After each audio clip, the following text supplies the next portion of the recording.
Con la clase de hoy tenemos que hacer nuestro taller, que es la instalación de un servidor de dominio en Linux y su posterior vinculación de un cliente Windows 7 al propio servidor de dominio.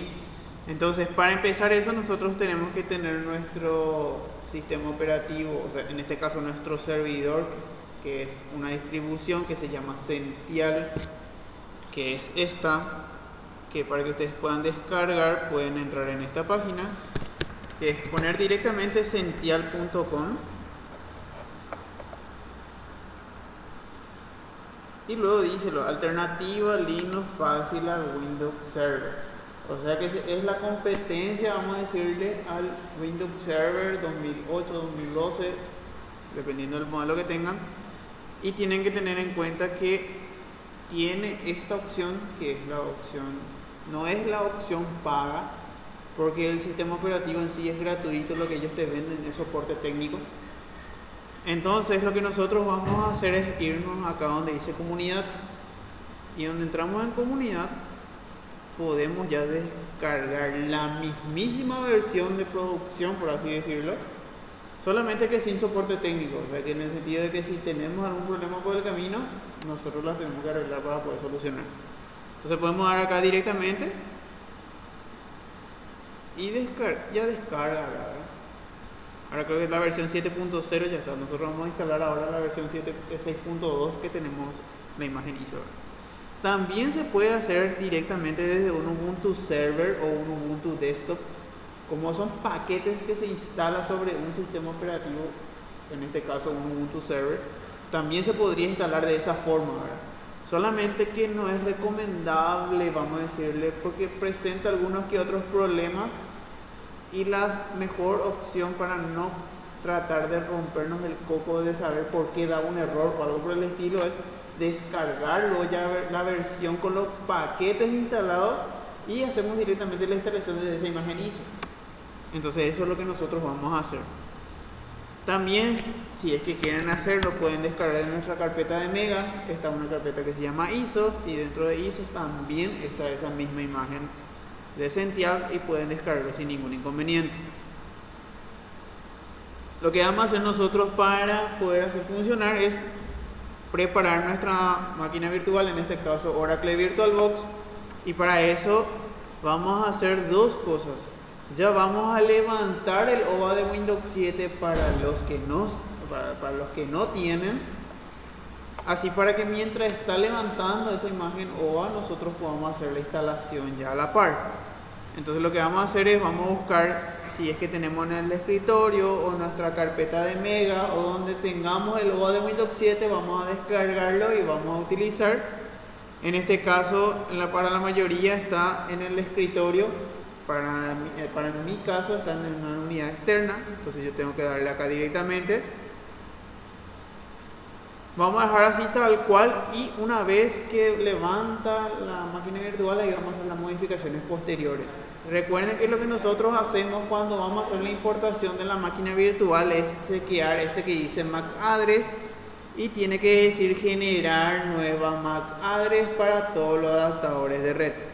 Una vez que tengo eso, le puedo dar terminar y va a empezar el proceso de importación como tal. A continuación, como ese proceso lleva su tiempo, yo también, para agilizar un poquitito más, ya puedo directamente crear la máquina virtual que va a tener el sistema operativo que va a ser de servidor.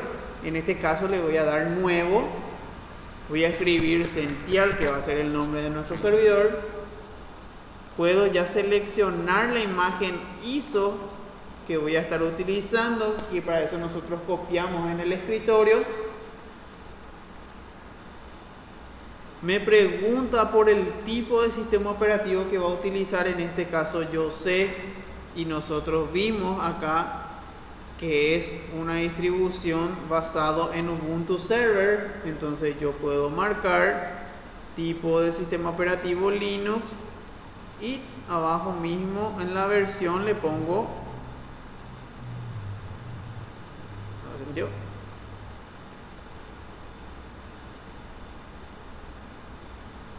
acá Ubuntu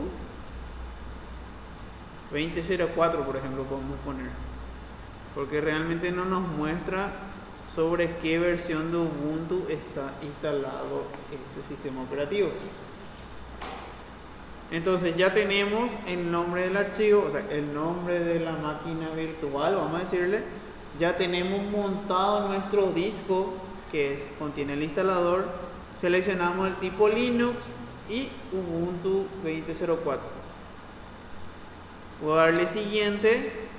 En cuanto a la asignación de memoria RAM en la vida real, esto sí tienen que tener en cuenta.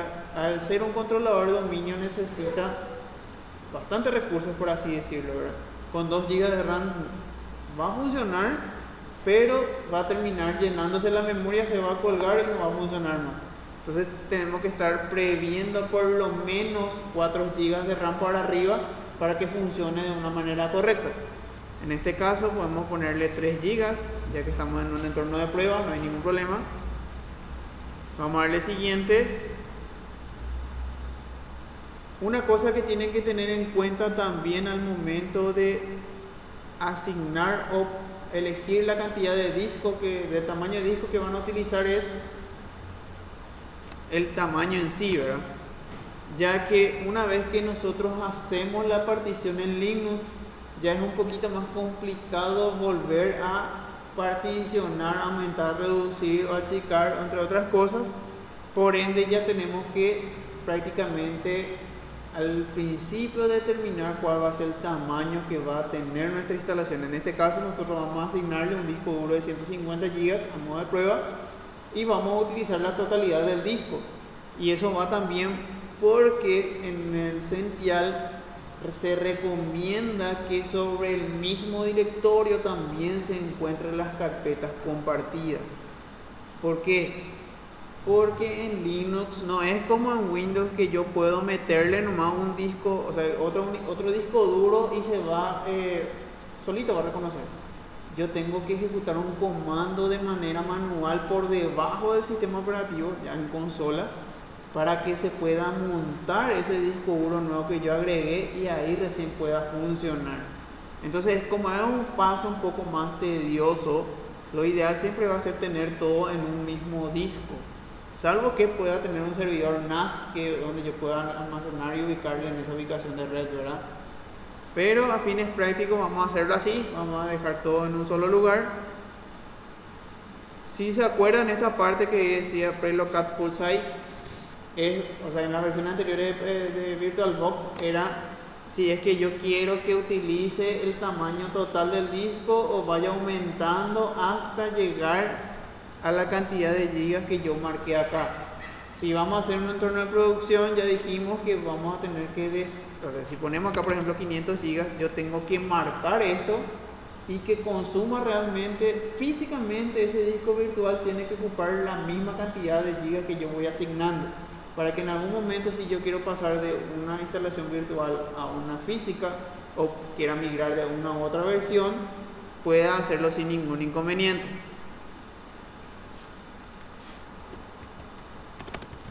Seguimos acá, vamos a darle siguiente y terminar. Entonces, lo que nos queda por hacer sería entrar en configuración de nuestro CENTIAL. Nos vamos acá donde dice red y vamos a poner, en este caso ya no vamos a poner adaptador puente como veníamos haciendo.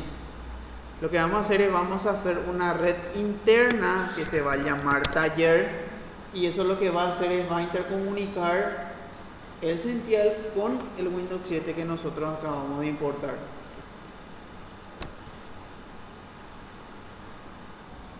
Entonces le vamos a dar a aceptar y ya podemos iniciar la instalación como tal. Voy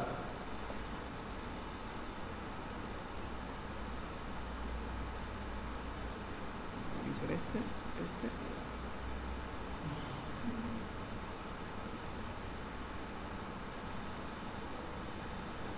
Los mensajes que van apareciendo acá se puede estar eliminando sin ningún inconveniente con la X. Vamos a elegir español.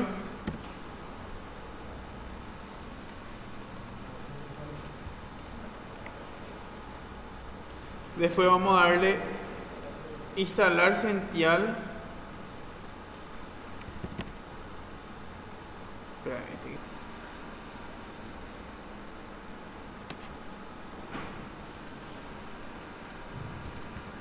español. Borrar todo el disco.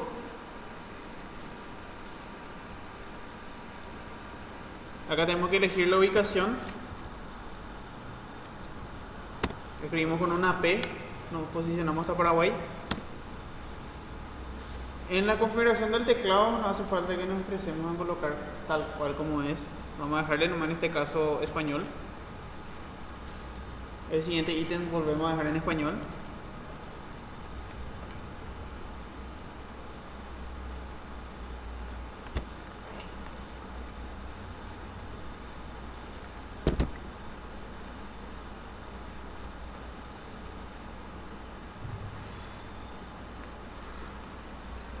Y esperamos que, o sea, prácticamente lo que está haciendo ahora es volcar todo el contenido de la imagen ISO, del ISO al disco duro para poder hacer la instalación, similar a lo que hace Windows al momento de instalar.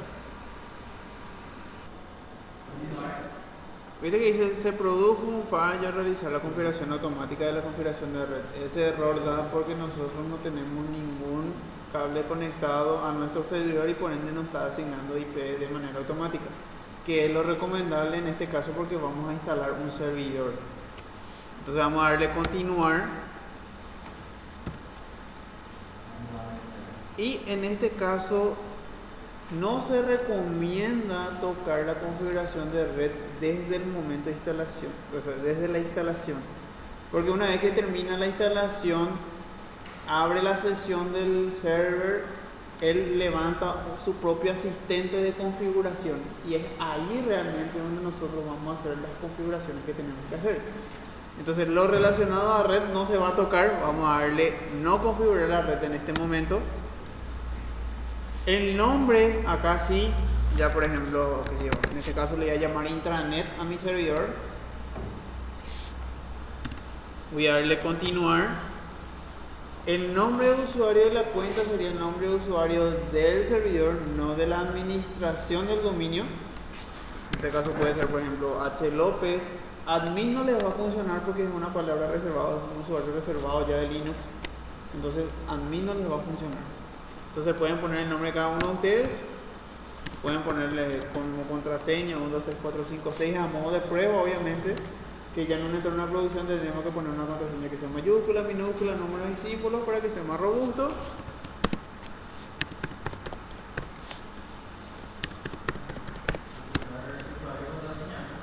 Sí, le ponemos un usuario y le ponemos una contraseña que queremos. Verificamos la contraseña, o sea, repetimos la misma contraseña y esperamos que empiece el proceso de instalación. Como ven, este proceso es prácticamente similar a lo que sería a lo que sería Windows. Entonces, mucho no podemos hacer acá. Entonces, lo que vamos a hacer por mientras es minimizar. Y lo que vamos a hacer es configurar nuestro Windows 7 que acabamos de importar. Para eso yo me voy a ir en el administrador de mi máquina virtual. Voy a elegir la máquina virtual que yo importe, que en este caso es voy a darle configuración y voy a cambiarle el nombre para no confundirme, voy a ponerle Win 7 Taller. Meramente protocolar en esa parte al menos, ¿verdad? Lo que sí importa es el apartado de red. Si yo me voy en el red y voy acá donde dice NAT, voy a cambiar, voy a poner red interna. Y cuando selecciono acá el nombre, ya me tiene que aparecer el nombre de la red que yo había creado anteriormente. O sea, en este caso, taller. Ya tiene que figurar en tu lista. Y eso lo que vamos a hacer es que se pueda intercomunicar el Sential, o sea, el servidor, con el cliente Windows 7 que vamos a estar configurando. Voy a darle modo promiscuo, permitir todo, y ahí ya puedo darle a aceptar. Y también iniciar la máquina virtual con Windows 7.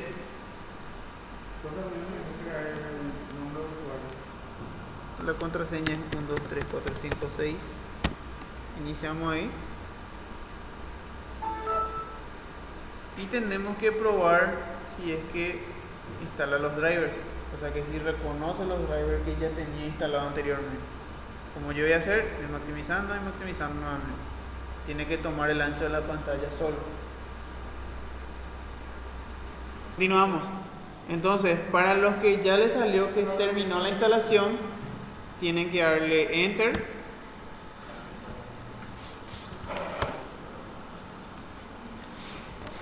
Y lo que va a hacer es reiniciar el sistema operativo.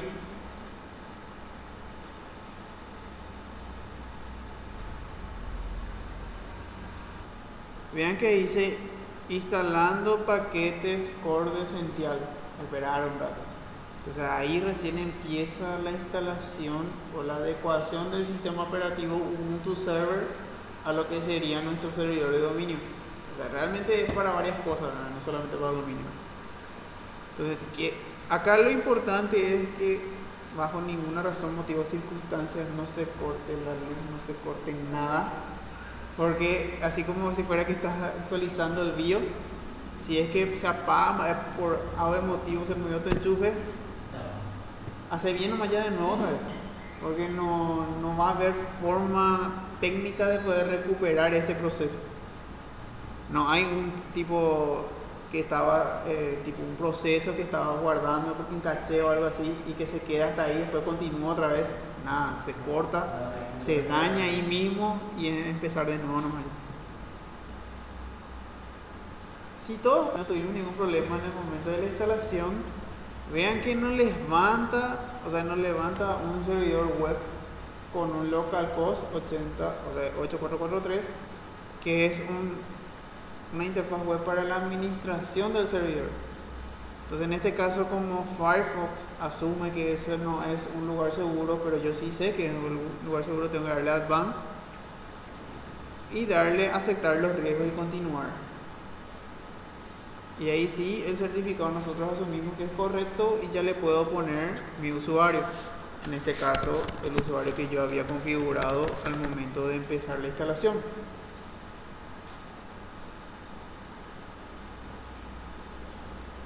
Una vez que ya tengo eso, me pide, me levanta la configuración inicial. Me dice gracias por instalar Essential y determine cuáles van a ser los paquetes que vas a estar utilizando.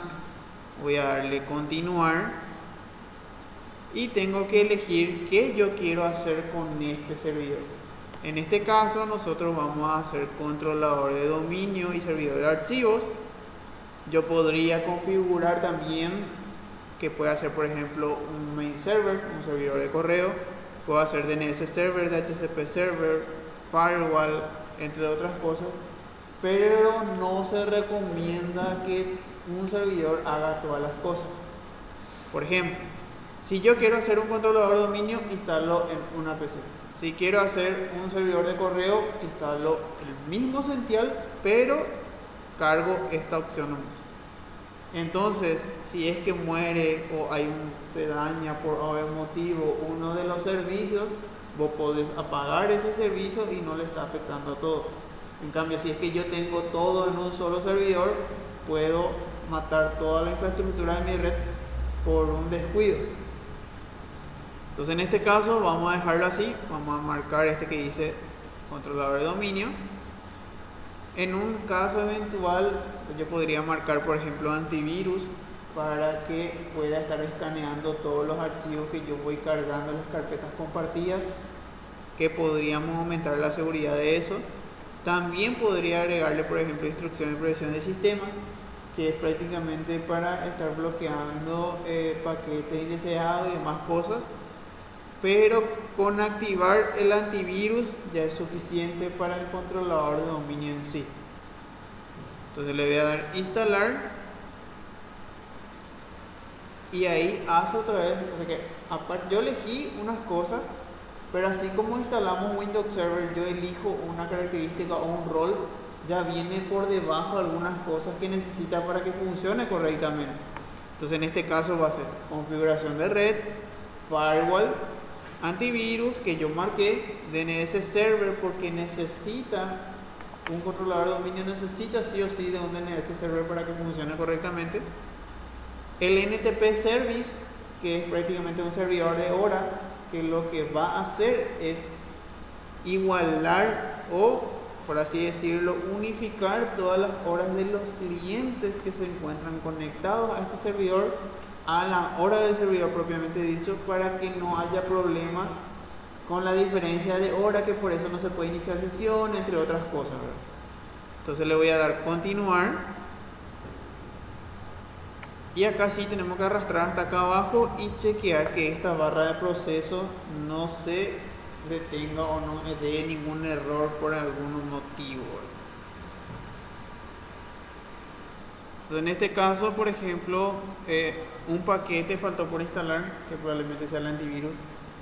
Entonces vamos a darle acá, clic aquí si la dirección falla y omite el paquete que estaba dando error y ya nos muestra la configuración de la, en este caso del adaptador de red, ¿verdad? Una vez que pasamos y alcanzamos este punto, tenemos que tener en cuenta qué tipo de servicio nosotros vamos a prestar. Si se fijan, dice internal y external. Internal se refiere a una red interna y el otro, obviamente, por su nombre ya es si nosotros vamos a estar teniendo publicado este servidor de correo, este servidor de dominio en la nube. Como no es nuestro caso, va a ser una red interna. Le voy a marcar acá, voy a darle siguiente. Me dice método de TCP, eso vamos a cambiar, vamos a ponerle estático y vamos a asignarle la dirección IP 192.168.1.2. ¿Y por qué 1.2? Porque nuestro esquema va a ser así. Nuestro router es 192.168, o sea, router ficticio, valga la aclaración, ¿verdad? 1.1, ¿verdad? O sea que intranet va a ser 192.168.1.2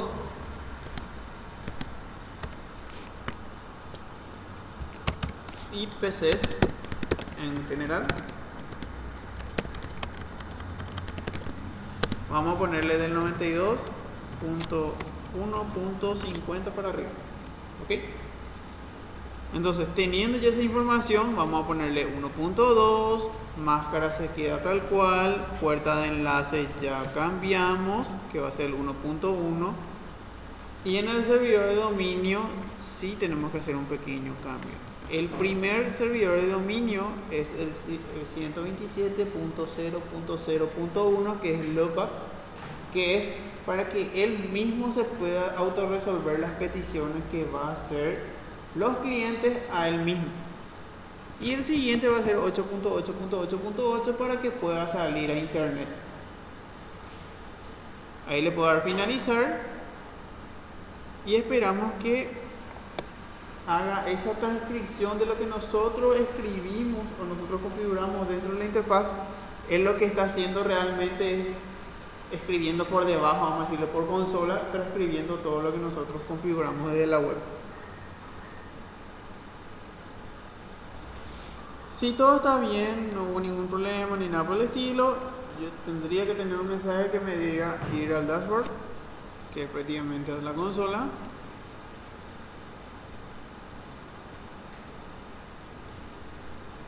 Y ya no estaría teniendo que hacer nada más, porque ya cargué la configuración IP, ya configuré todo, entonces tendría que ser visible desde la red.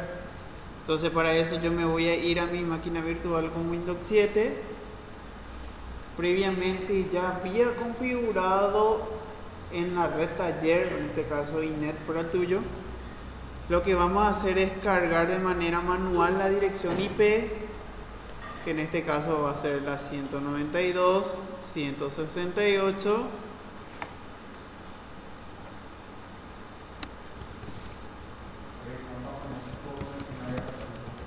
1.50.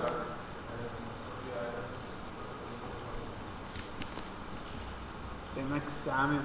Así es. La puerta de enlace va a ser 192.168.1.1, que es el router. Lo que ya cambia con respecto a cualquier otra configuración que nosotros vayamos haciendo a partir de ahora es para que cada cliente se pueda conectar al servidor sin ningún inconveniente. El primer DNS que nosotros vamos a agregar es la dirección IP del servidor de dominio. En este caso la 192.168.1.2. Como un opcional yo podría agregarle 8.8.8.8 para que funcione internet sin ningún inconveniente, ¿verdad? Voy a darle validar. Como regla, o sea, como norma se recomienda, si es que no utilizan dirección IPv6, se desactiva y le damos a aceptar. Entonces lo que yo primeramente voy a hacer es abrir CMD y voy a hacer un ping al 192.168.1.1 para saber si tengo retorno.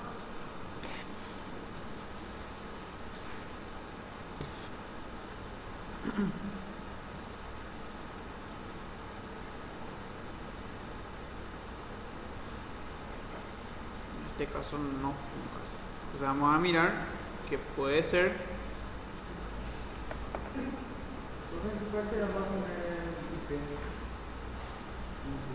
Acá, conexión de área local, propiedades, IPv4.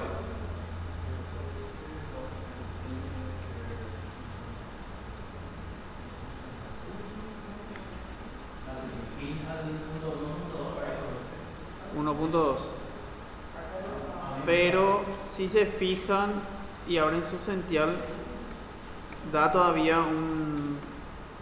una pequeña advertencia que tenemos que hacerle caso a él. Tenemos que irnos acá arriba donde dice gestión de software, y en este caso da un error que tenemos que hacerlo, o sea, tenemos que ejecutar este comando en la consola, que es acá abajo, LX terminal. Tengo que darle sudo su. O sea, esto estamos haciendo porque dio un error al momento de instalar los paquetes. Si vamos a hacer, o sea, lo ideal pues sería que no tengamos que hacer este paso extra para que pueda funcionar el servidor. No, sudo su primero. Tenemos que darle modo root a nuestra consola para que se pueda ejecutar. Sudo espacio sudo, o sea, sudo espacio su. Le doy enter y me va a pedir la contraseña. 1, 2, 3, 4, 5, 6, si es que lo pusieron. Y una vez que estoy ahí, sí puedo pegar el comando, le doy enter.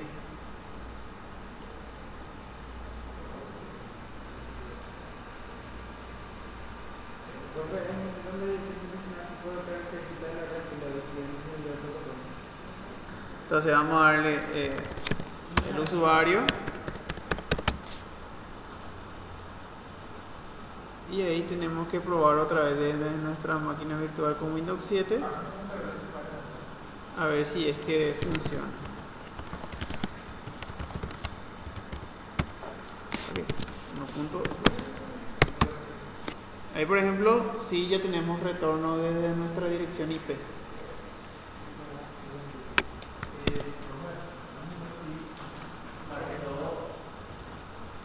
Ok. Hacemos ping a nuestra dirección, o sea, la dirección IP de nuestro servidor, tenemos retorno, entonces ya podemos irnos a nuestro navegador y cargar la URL que tenemos por defecto.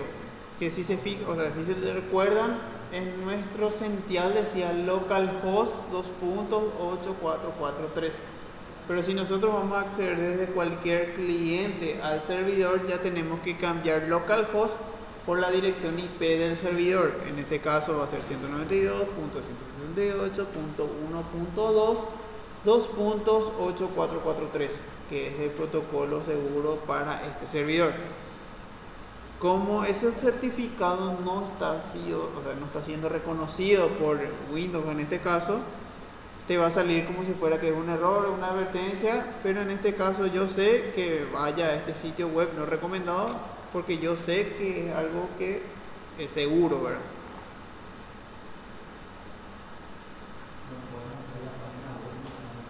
acceder a una carpeta compartida, teóricamente, ¿verdad? Entonces lo que yo tengo que hacer es acá, en dispositivos, desde el Windows 7, irme acá donde dice carpetas compartidas, preferencias de carpetas compartidas, y voy a agregar una carpeta compartida. Voy a darle acá ruta de la carpeta, otro, voy a ponerle mi carpeta de descargas.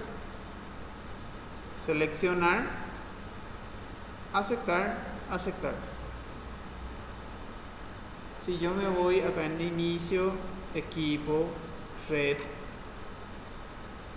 voy a darle la detección de redes de archivos están desactivados, voy a activar el uso compartido, no convertir la red.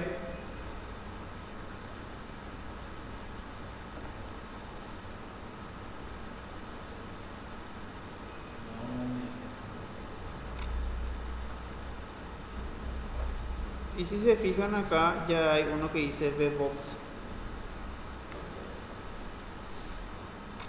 Y es la carpeta compartida de descarga. O sea, este es prácticamente para hacer una comunicación entre la PC física y la PC virtual. No hay un paso extra ahí.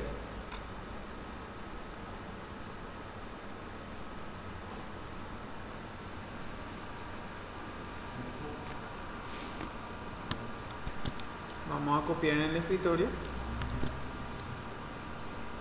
y vamos a instalar.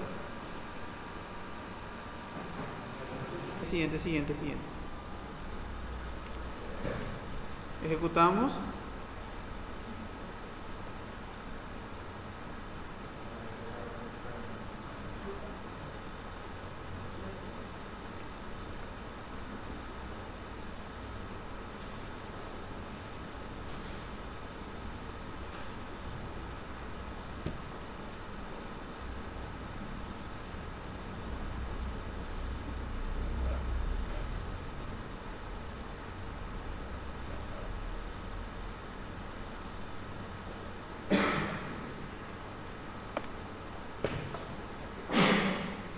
Salud.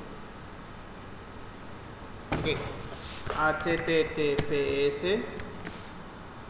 //192.168.1.2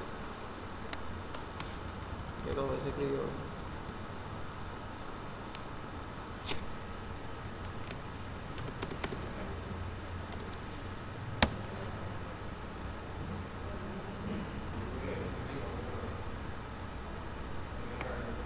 Tenemos que darle avanzado, aceptar el riesgo y continuar.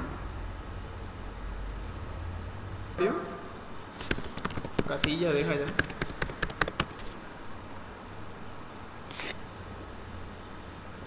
Y nuestra contraseña.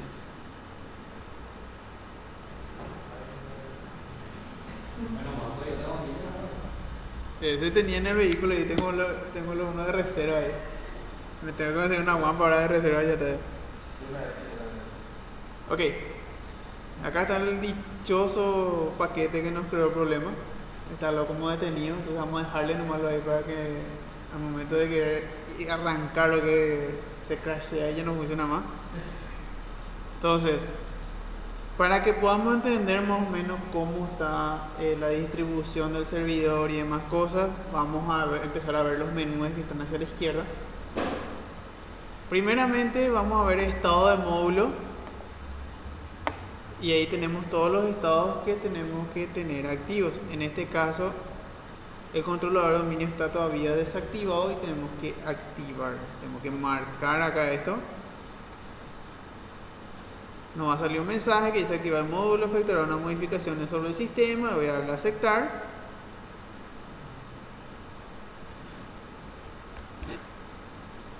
Y siempre cabe, o sea, yo puedo hacer varias modificaciones y al final tengo que darle guardar cambio. Si yo no le doy guardar cambio, es como si fuera que no hice nada. Entonces podemos hacer todas las interacciones y le damos una sola vez guardar. Si nos vamos en sistemas, nos vamos en general. Acá vamos a tener, por ejemplo,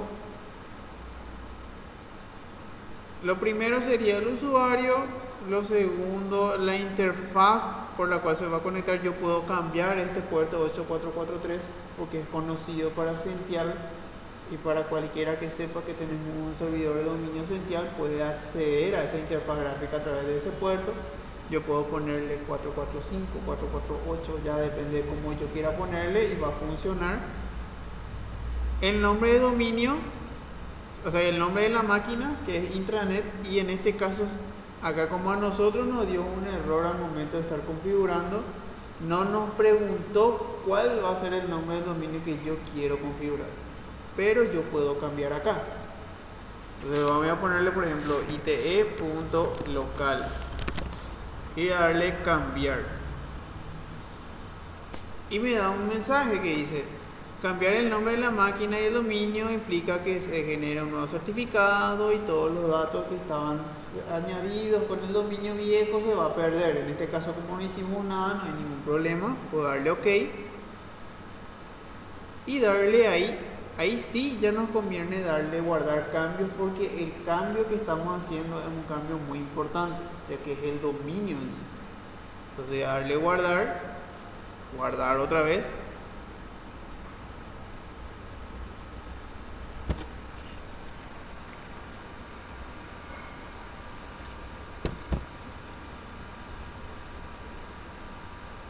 Una buena práctica sería realmente, así como si fuera que lo vamos a hacer en Windows, es una vez que yo tengo todo ya instalado, antes de empezar todas estas configuraciones, yo lo que tendría que hacer ya es directamente buscar acá en gestión de software y actualizaciones del sistema, por si es que hay alguna actualización en relación a lo que serían los componentes de la versión del sistema operativo y de la distribución de Sential propiamente dicho.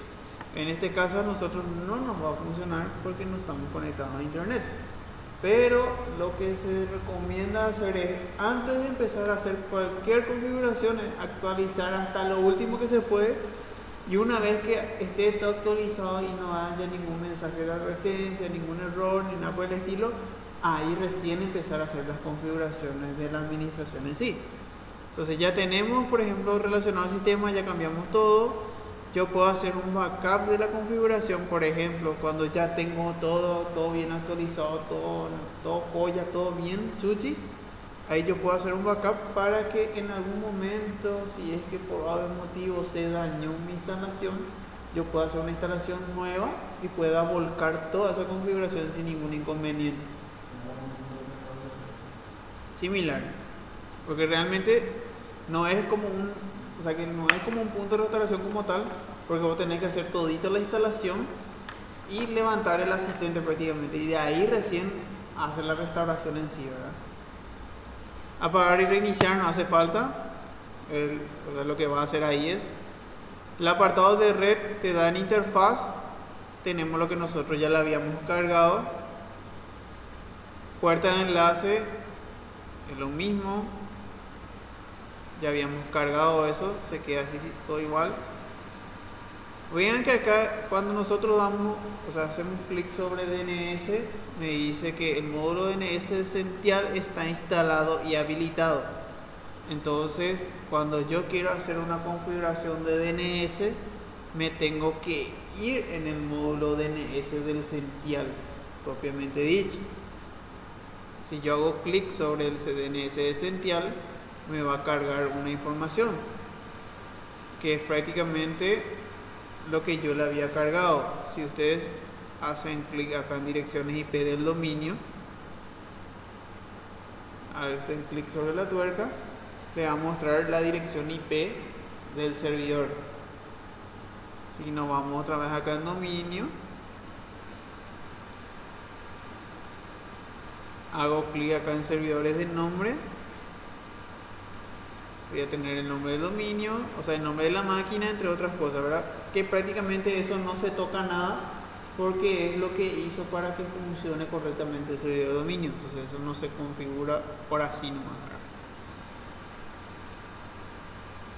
Si nos vamos, por ejemplo, en objetos, sería prácticamente si es que yo quiero ordenar o prácticamente, por así decirlo, estructurar mi red, ¿verdad? Porque yo le puedo dar acá añadir nuevo. Yo por ejemplo puedo poner un objeto que se llame recursos humanos, añadir. Me voy acá en miembros. Esto no hace falta que hagan, pero le estoy mostrando.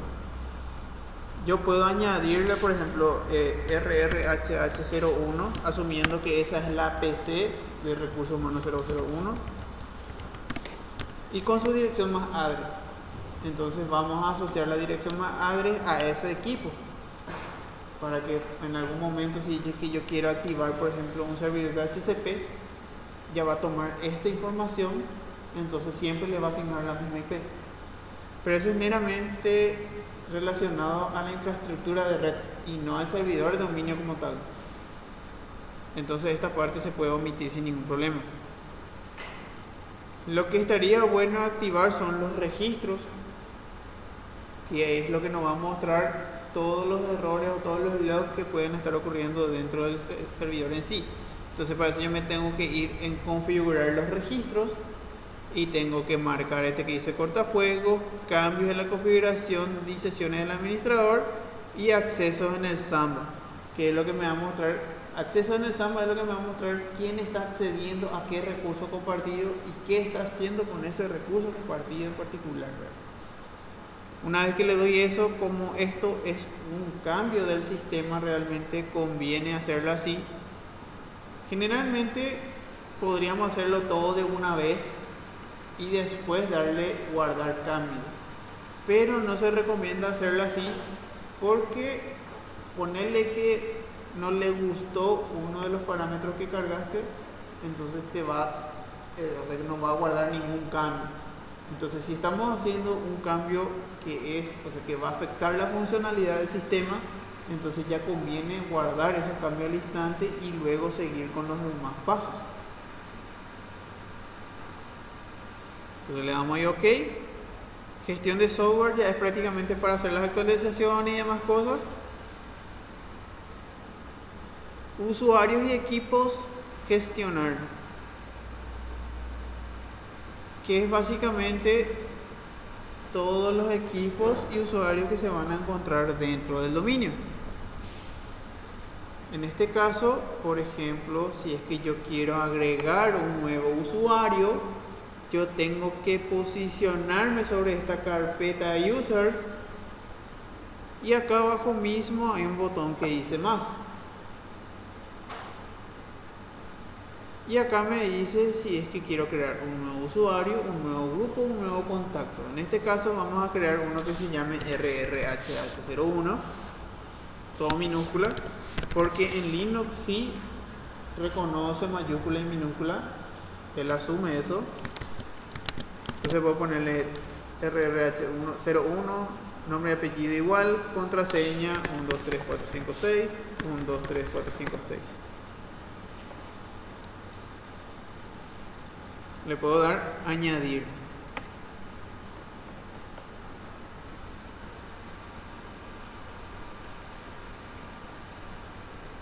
Pero también me conviene crear grupos de usuarios.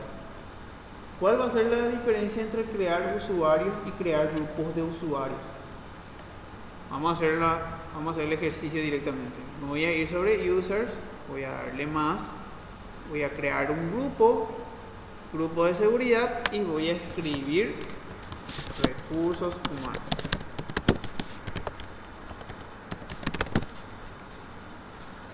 Voy a añadir. Y si se fijan, ya me creó acá al lado de administrador de dominio, me creó un grupo de recursos humanos. Si yo me voy acá sobre users, voy a editar este usuario RRH01 que yo había creado con anterioridad con el lápiz. Si me voy acá donde dice grupos de usuarios, yo le puedo asignar ya directamente el grupo recursos humanos. Entonces lo que yo voy a estar haciendo es crear un usuario y ya le puedo asignar un grupo para que cuando yo cree la carpeta compartida ya le voy a asignar al grupo del recursos humanos. No le voy a estar agregando, por ejemplo, a RRH1, RRH2, RRH3 y así sucesivamente.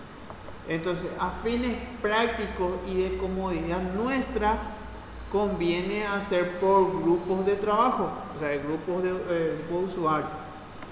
Esto siempre y cuando el escenario se preste para esas condiciones. Pues si estamos hablando de una empresa que tiene 10 usuarios, no le vemos el sentido de crear grupos, ¿verdad?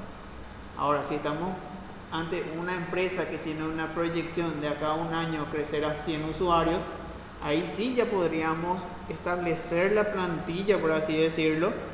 Entonces vamos a ir agregando usuarios en funciones a los grupos que ya habíamos establecido con anterioridad. Entonces, ya tenemos eso acá, ya le agregamos el grupo, vamos a darle cambiar sí o sí. Y ya me podría ir otra vez en users, darle más, puedo crear otro que se llame RRH02, todo minúscula.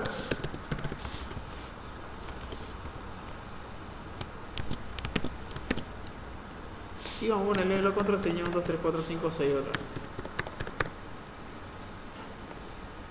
Como yo ya creé el grupo recursos humanos, acá automáticamente ya me aparece para que yo pueda seleccionar a qué grupo le va a pertenecer ese usuario. Entonces, siguiendo la norma, sería lo ideal crear todos los grupos de usuarios ya antes de crear los usuarios, para que así yo vaya eligiendo nomás ya a qué grupo le va a pertenecer.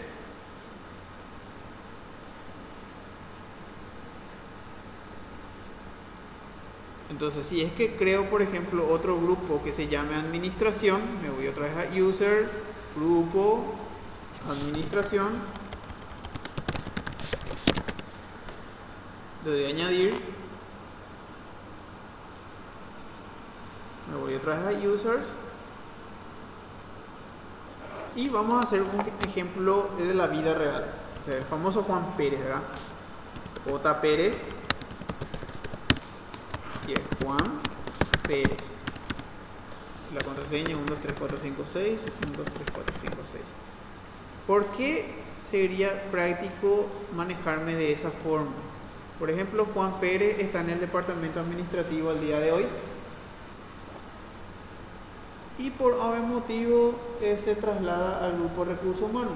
Para que yo no le tenga que estar dando todos los privilegios que le corresponde a recursos humanos, agregando una y otra vez, yo lo que voy a hacer es irme en users, irme en el usuario Juan Pérez, voy a editar y lo que voy a hacer es quitarle del grupo administración y agregarle al grupo recursos humanos. Entonces todos los privilegios, todas las configuraciones que se le asigna a ese grupo en cuestión ya se le va a replicar a todos esos usuarios. Eso sería la practicidad de tener grupos de usuarios, ¿verdad? Para que puedan manejarse de esa forma. En este caso vamos a seguir con el grupo de administración. Vamos a darle cambiar. Ya tenemos nuestro usuario Juan Pérez que dijimos como prueba RRH1, RRH2. Entonces lo que nos estaría faltando es configurar lo que sería la compartición de ficheros o las carpetas compartidas también, como se le llama. Si yo me voy acá en compartición de ficheros, directorios compartidos, me da una opción para añadir. Entonces yo voy a habilitar esto, el nombre del recurso compartido, va a ser recursos humanos. Acá sí puede ir con espacio sin ningún problema en el nombre del recurso. En la ruta del recurso, bajo ningún concepto, utilizar espacios.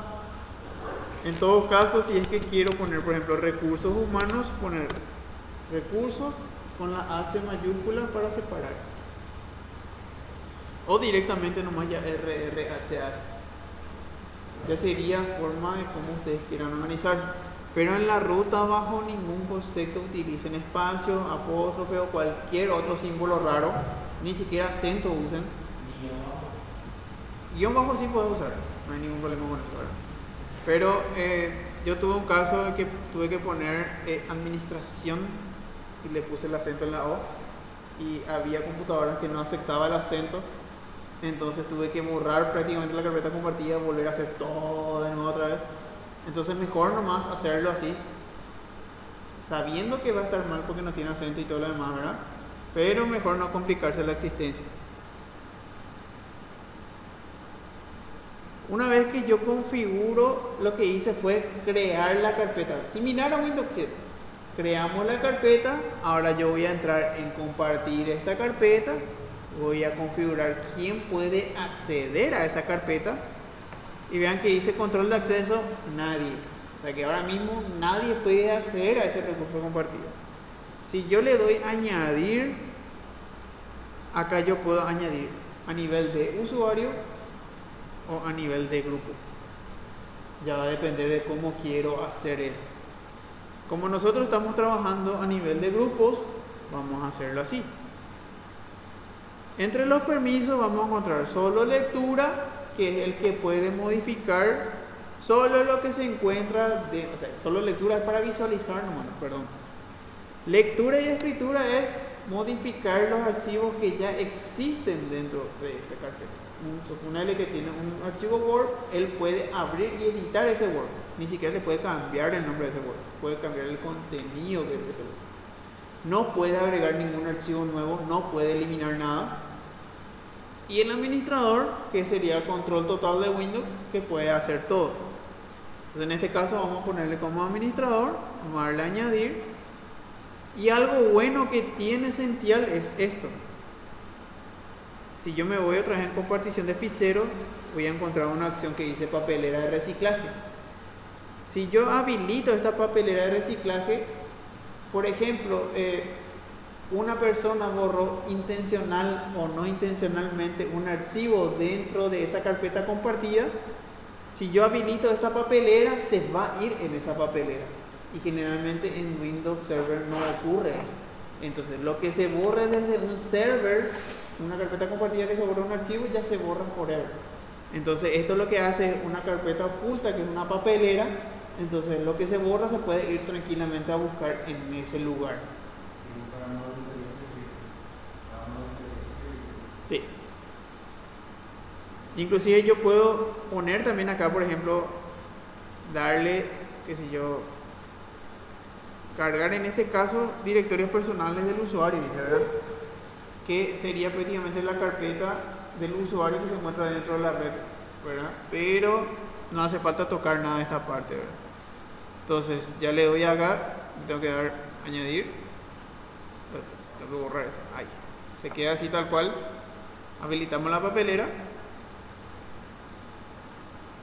y vean que parece que es poca cosa lo que hicimos, pero si se fijan en el registro de todo lo que va a hacer, va a cambiar unas cuantas cosas por debajo, ¿verdad? Tengo que darle guardar, entonces le voy a dar OK. Y por último, algo que se me pasó a mostrarles es esto. Si nos vamos otra vez en usuarios y equipos y le doy gestionar, me voy a users y van a encontrar uno que dice administrador. Ese es el administrador del dominio. Nosotros en Linux vamos a tener dos usuarios. Nuestro usuario, en este caso H. López, que es para acceder físicamente al dominio, y administrador, que es para acceder a las configuraciones del server, o en este caso del controlador de dominio. Como nosotros no sabemos la contraseña de ese usuario porque no configuramos y eso ya viene por defecto, lo que vamos a hacer es editar y vamos a cambiarlo.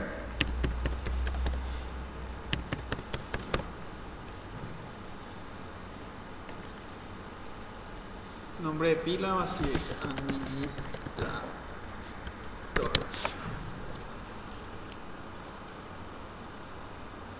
Apellido vacío.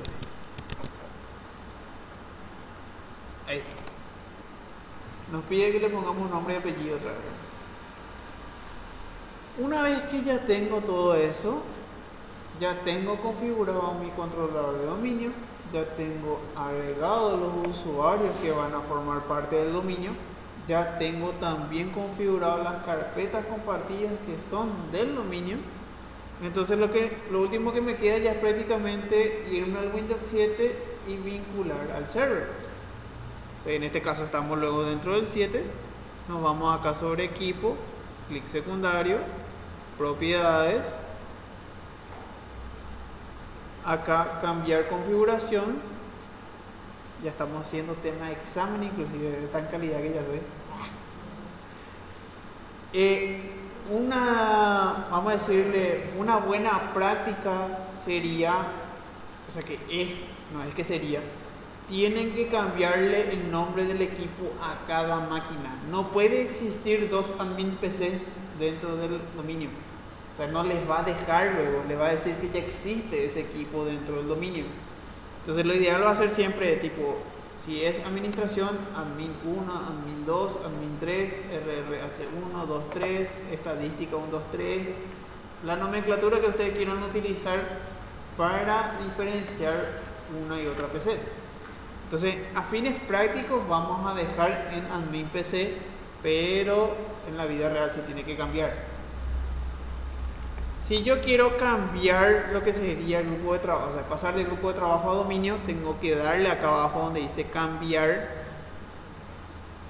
Y acá donde dice dominio, tengo que escribir el nombre de dominio que yo había configurado con anterioridad, que en este caso es ite.local. Le da un enter y me tiene que pedir usuario y contraseña si está todo bien, ¿verdad? Que en este caso nuestro administrador es administrator y la contraseña que yo la había configurado.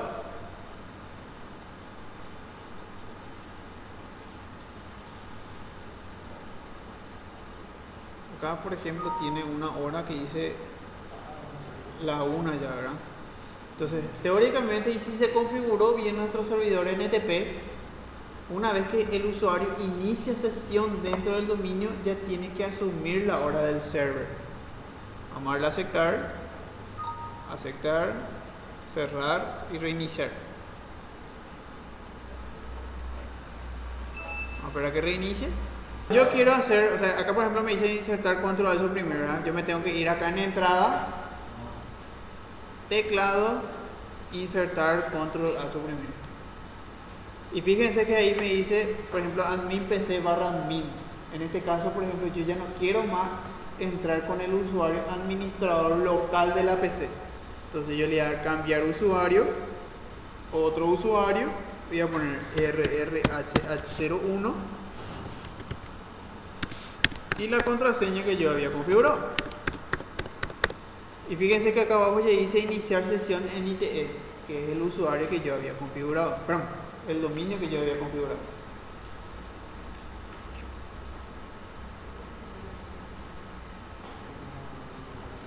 Entonces vamos a darle a contar más tarde porque no activar la licencia. Esperamos acá. Okay. Si es que yo me voy acá a iniciar equipo, vean que ya me monta automáticamente una unidad, o sea, un espacio de disco de 500 megas que está en el servidor central, que sería como mi carpeta de usuario, donde yo puedo tener cualquier archivo. Esa parte no nos importa tanto, lo que sí nos importa es acceder a la carpeta compartida. Entonces yo lo que voy a hacer es inicio R, cargarle la dirección IP de mi servidor y ya puedo ver la carpeta compartida recursos humanos. Si es que yo me voy a mi Sential y yo creo otra carpeta compartida que se llama administración, no tendría que poder acceder a eso porque está configurado para que este usuario RRHH01 pueda acceder a la carpeta compartida de recursos humanos. Vamos a hacer lo que sería, por ejemplo, un bloc de notas.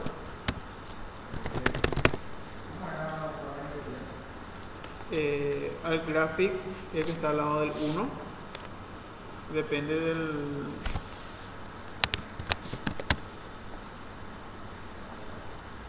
Vamos a copiar un archivo dentro de nuestra carpeta compartida.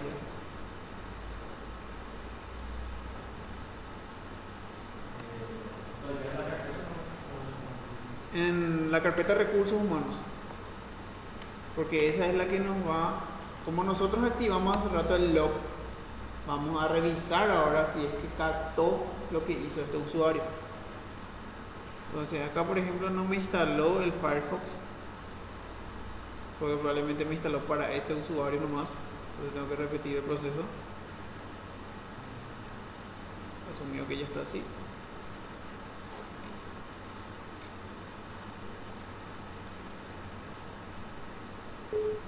Hay algo que tienen que tener en cuenta.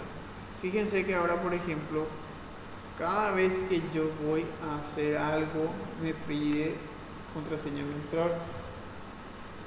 Porque los usuarios de dominio son usuarios de cuenta estándar. No tienen privilegio de administración bajo ningún concepto.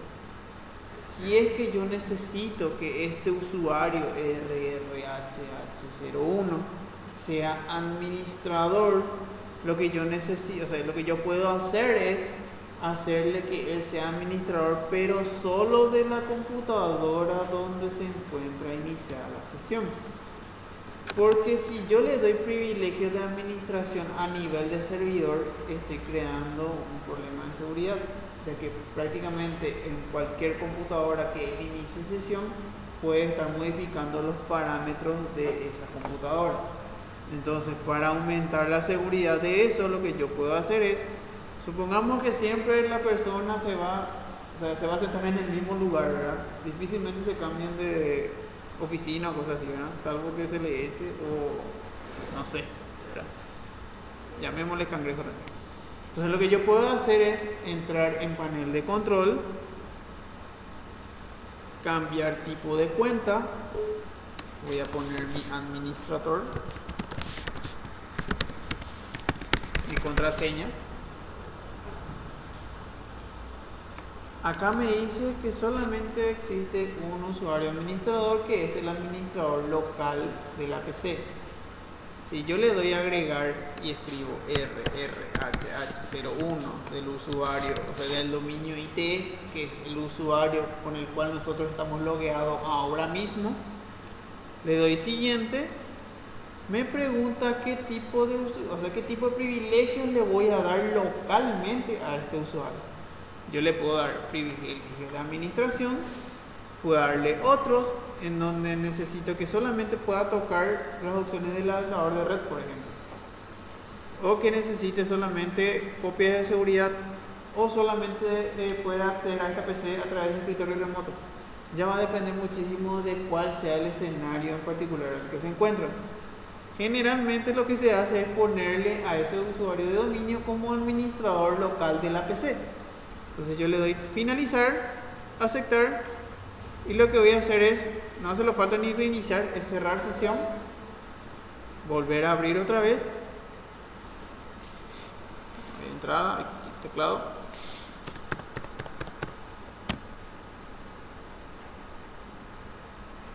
y ese usuario ya se convierte en administrador local de ese equipo.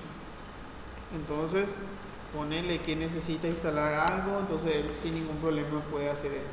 Lo ideal siempre va a ser que todos los usuarios que se encuentren dentro de la red no tengan privilegio de administración y te pidan a vos, como técnico en informática o soporte de la empresa en este caso, que le instales cosas, porque generalmente instalan cualquier cosa. Hasta, no sé, yo encontré la verdad que instalaron un torrent y todo, le metieron en una computadora, pero en fin, ¿verdad? Cosas que pasan. Una vez que yo ya tengo eso, yo ya puedo hacer prácticamente cualquier cosa sin que requiera permiso de administración, porque ya le di ese permiso. De hecho que ya no me pregunta más, ya no me sale mal cuadradito ese de preguntas. Entonces, vamos a hacer lo siguiente. Voy a instalarle otra vez mi Firefox porque se instaló localmente nomás para la cuenta admin.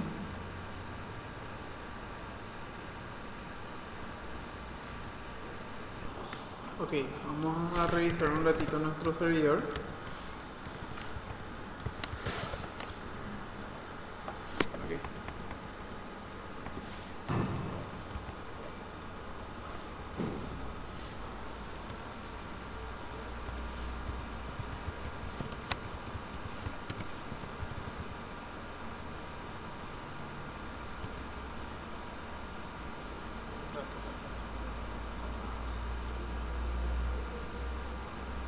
Por zapete es 1 GB. Y ahí es el porqué si Windows te dice que funciona con 1 GB, no funciona con 1 GB. Si te dice 1 GB, es 2 GB. Entramos en nuestra contraseña. Ahí lo que tienen que tener en cuenta es diferenciar cuáles son los usuarios. O sea, ese administrador es solamente para hacer las configuraciones relacionadas al dominio.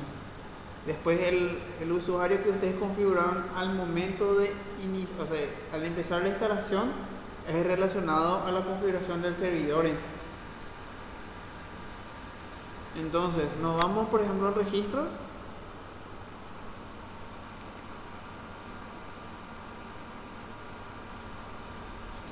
Accesos a Samba, informe completo, y acá me dice, por ejemplo, se conectó, se desconectó, abrió el archivo, creó un archivo prueba.txt y así sucesivamente. Entonces, el registro que te va generando a nivel de acceso al servidor de archivos es muy bueno. Inclusive te dice hora, minuto y segundo, por poco no te dice, ¿verdad? La ventaja que tenemos acá nosotros es que en el detalle te muestra la fecha y hora y te muestra desde qué dirección IP se está conectando. Ponele que el usuario RRH1 se fue a otra computadora que tiene otra dirección IP. Entonces vas a saber desde qué computadora inclusive se accedió a ese recurso, ¿verdad? Entonces tenemos varias cosas interesantes acá. Si me voy otra vez acá en compartición de ficheros, yo voy a crear ahora el que se llama administración.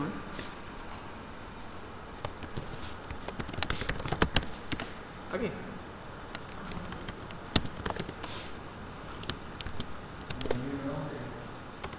Sí. Añadir. Vamos a darle acá, control de acceso. Y en este caso yo creé un usuario que se llama Juan Pérez, que es de administración. Con el grupo administración directamente, ¿verdad? Sí, ahí se va a quedar. Viste que si vos le das acá, vamos a retroceder. Recuerden cuando yo les había dicho que tienen que poner, si es que quieren, o sea, lo recomendable sería que esté dentro del directorio de Essential, que esté dentro del mismo disco de instalación del Essential. Es esto, o sea, si yo pongo acá, ya hago prácticamente, o sea, Essential ya hace automáticamente dónde va a crear esa carpeta compartida. Si yo pongo la ruta del fichero, yo tengo que crear manualmente, que sería probablemente barra mount, barra media, barra el disco, y tendría que configurar que se automonte todas las veces que el servidor inicia. Entonces es un poquito más complicado. No, acá vas a poner el nombre de tu carpeta. Si vos le llamaste a tu recurso compartido de administración, tiene que ser relacionado a eso. Esto siempre va a tratar de ir de la mano, ¿verdad? Para que no se confundan. Entonces ya tengo mi grupo, o sea, mi carpeta compartida de administración. Lo que voy a entrar en control de acceso. Acá, similar otra vez. Si quiero darle permiso al usuario, elijo así. Si quiero darle permiso al grupo, elijo así. y el permiso que le quiero asignar a cada cosa. Yo puedo pisar los permisos que yo quiero. Por ejemplo, le voy a dar al grupo general, le voy a dar de administración. Pero supongamos que Juan Pérez está en la recepción y él solamente tiene que ver los archivos que se encuentran ahí. Entonces yo puedo tener así. Por más que Juan Pérez pertenece al grupo de administración, yo le estoy diciendo explícitamente al servidor Samba que por más que él pertenezca a ese grupo, él solamente tiene permiso de lectura. Entonces eso me sirve mucho si es que, por ejemplo, tengo, inclusive, por decirte que hay personas que no deben acceder a ciertas carpetas, entonces yo también puedo hacer eso. Entonces puedo darle acá, por ejemplo, solo lectura o solo lectura-escritura, ya va a depender mucho de qué tipo de configuración tenga. Vamos a dejar así, uno de administrador y otro de lectura. Vamos a dejar así. Vamos a darle para que guarde los cambios.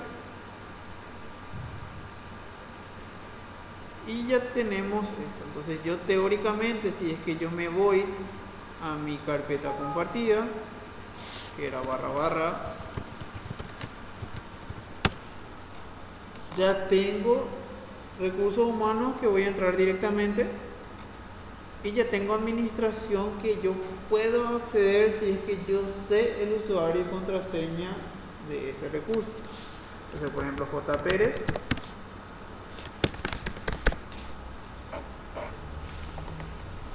Eso, por ejemplo, es algo que Windows Server no tiene.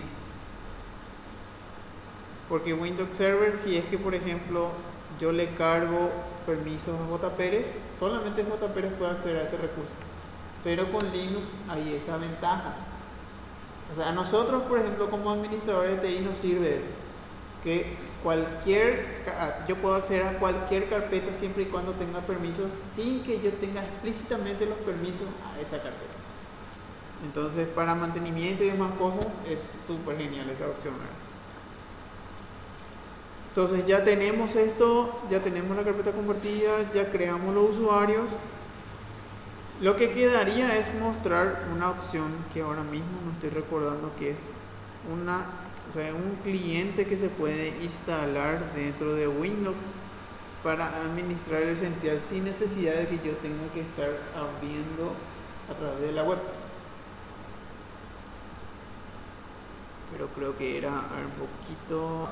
Yo puedo estar tocando acá, puedo estar agregando los menús que me parecen más prácticos sin ningún problema. Puedo ver acá cortafuegos, filtrado de paquetes, que yo puedo configurar inclusive quién puede acceder a ese equipo.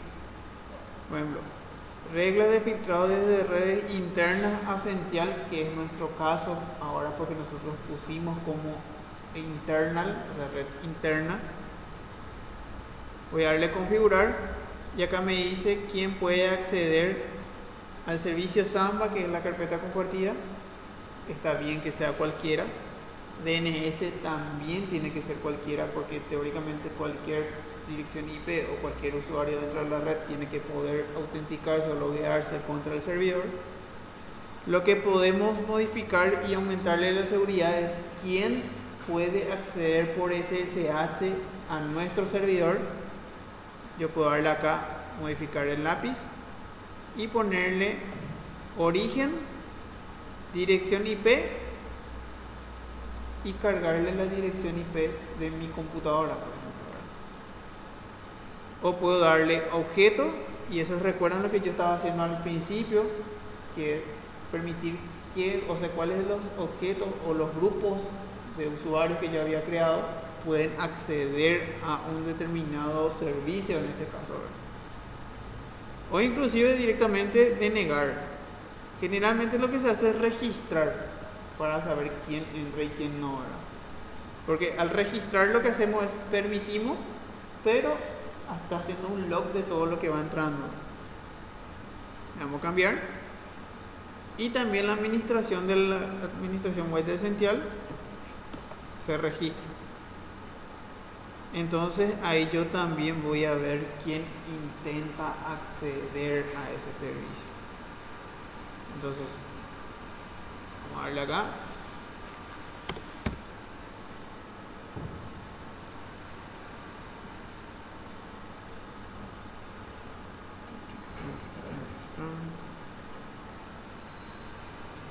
Registros.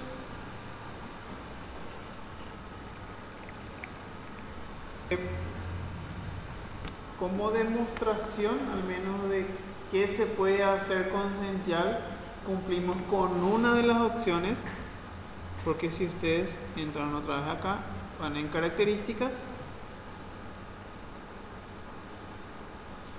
pueden ver que hay prácticamente muchísimas opciones más. Nosotros lo único que hicimos fue esto. No hicimos lo que sería correo, no hicimos lo que es hacer como si fuera un firewall, no hicimos lo que sería, por ejemplo, un proxy HTTP o HTTPS. Entonces hay muchas más opciones. La idea de este taller al menos era mostrarle la herramienta y ver las opciones que tienen, ¿verdad? Y que no es como la gente piensa, así que porque vas a montar un servidor Linux es demasiado denso o es muy complicado ni nada por el estilo.